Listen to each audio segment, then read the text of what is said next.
While the politically correct gender police may be cheering President Biden as having the most inclusive administration in history, others are slamming the president's new gender policy, calling it sexist. How could that be? By benefiting only women and girls and overlooking the very real struggles faced by America's boys.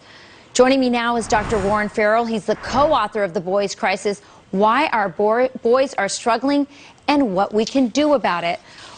Thank you so much for joining me today. This is such an important topic. Tell me what you see is wrong with the current policy at the Biden administration.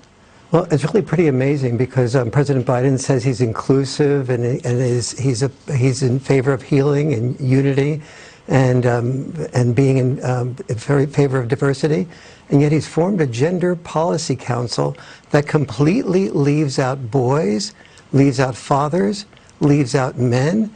And he says it's also about racial injustice. And yet the black males are completely left out.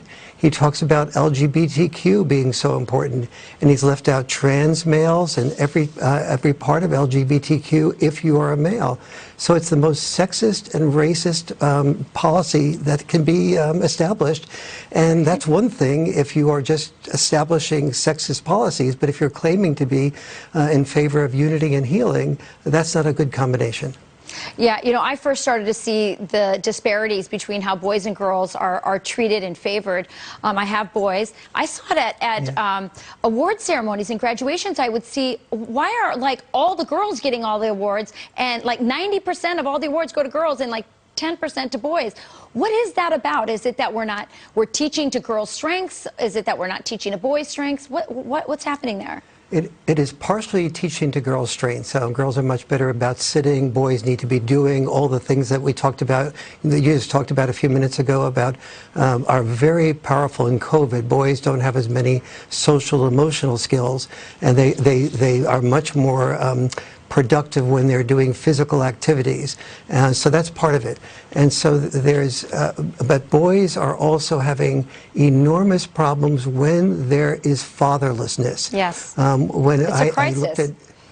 When I submitted my proposal for the boy crisis, I outlined 10 causes of the boy crisis. And then I found that every cause came back to fatherlessness being more important than any other cause.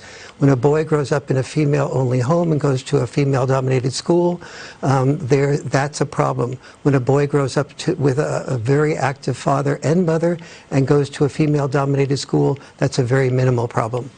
Yeah, no, you're absolutely right about that. We have left boys behind, and we're not talking about fatherlessness, which is the cause of so many other problems in our society. I think you bring up a great point. And by the way, doing right by our boys, raising strong boys means is good for girls who want strong men.